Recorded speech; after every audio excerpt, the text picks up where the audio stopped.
bahagia nggak boleh menjadi tujuan. Kita nemu kebersamaan, kita nemu bahkan tempat-tempat maksiat di luar jadi banyak ditutup.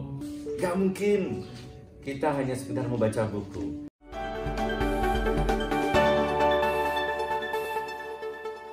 Assalamualaikum warahmatullahi wabarakatuh. Fantastic parenting. Jadi fantastic itu artinya bagaimana kita bisa mendidik secara fun dengan keberadaan. Fun itu salah satu syaratnya 3. Pertama adalah dasarnya bahagia banget. Bahwa ada sesuatu yang kita sering lupakan, bahwa bahagia nggak boleh menjadi tujuan. Bahagia nggak boleh menjadi goalnya. Nanti aku mau bahagia kalau aku sudah nikah sama Mas Haris dan Mbak Fia. Enggak, justru mau bahagianya itu sudah bahagia, saya sudah menikahi Mbak Indah, Mas Haris sudah menikahi Mbak Fia, itu sudah bahagia. Karena kebahagiaan itulah kita bisa dapat amal soleh untuk supaya kita bisa lebih bahagia mendapatkan insya Allah surganya nanti. Amin. Nah, jadi poin pertama. Yang kedua tadi, syarat fantastic parenting adalah antara suka dan duka tidak boleh dipisahkan. Bahagia banget ya Allah, ini ujianmu, sedih banget. Ini juga bagian dari kasih sayang. Kenapa kok dua itu tidak boleh dipisahkan? Karena bisa jadi itu cuma persepsi manusia aja. Bisa nggak COVID-19 hari ini, ya, dan sekian hari kemarin, itu juga bagian dari kenikmatan Allah? Bisa.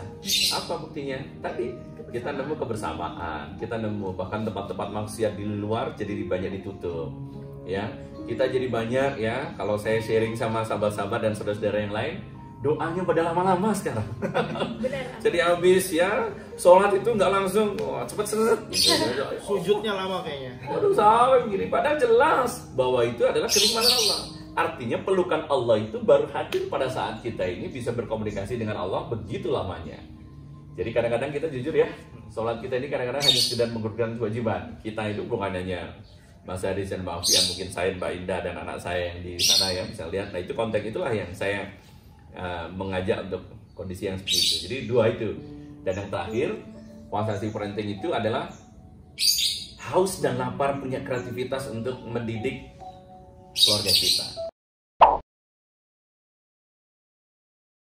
Haus dan lapar apa? Jadi kecanduan. Gak mungkin kita hanya sekedar membaca buku. Nggak mungkin hanya sekedar browsing mendidik anak kita, mendidik suami kita. Tapi kita juga punya kreativitas. Terus belajar, mengabsorb di mana-mana, divariasi di mana-mana boleh. Jadi nggak boleh full hanya dari Mas Nur, dari mana saja boleh. Silahkan. Tapi yang penting masing-masing keluarga punya treatment masing-masing dan sepakat bahwa itu menjadi kendaraan amal soleh kita. Kalau menurut saya sih, kalau mungkin kebanyakan sih laki-laki, mungkin saya nggak tahu juga ya, agak kurang kreatif mungkin bisa biasanya itu kayak mikirnya gimana sih caranya mendidik anak yang baik atau enggak gimana caranya sih mendidik istri juga gitu kan Mas ya. Kadang-kadang kita lupa apa namanya ya, kalau saya sih kalau ke diri saya mungkin agak kaku gitu Mas. Gimana caranya tuh Mas biar kita nggak kaku gitu. Ini menarik pertanyaannya ya, Mas Haris atau sahabat. Jadi harus dibasahin gitu ya. Tapi itu bagus tuh diambil. Kanebo kering itu ya, apa-apa saya ambil istilahnya Mbak Afia ini. Nah itu tadi biar masuk kreatif. Kanebo kering itu bisa terjadi oleh suami, oleh saya, oleh Mas Haris. Jadi nggak kreatif. Kenapa cowok kadang-kadang nggak kreatif? Tapi belum tentu cowok-cowok yang lain ya.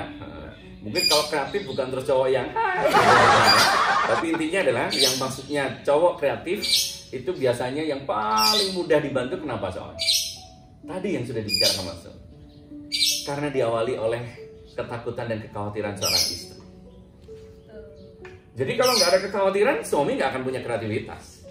Kalau nggak ada kekhawatiran, suami jadi nggak ngerti bagaimana ilmu untuk bagaimana memeramu hal yang baik dan positif terhadap kualitas pada diri kita. Jadi boleh, bahagia banget. Makanya kenapa Mas Haris dijodohkan Mbak Afia? Yang khawatir banget. Nah, biar karena kreatif. supaya biar kreatif dan supaya kendaraannya amal soleh itu bisa terjadi dengan hal yang baik. Jadi makanya ada yang orang nanya, gimana yang kreatif? Apakah kita harus diam punya ide yang baru? Bukan.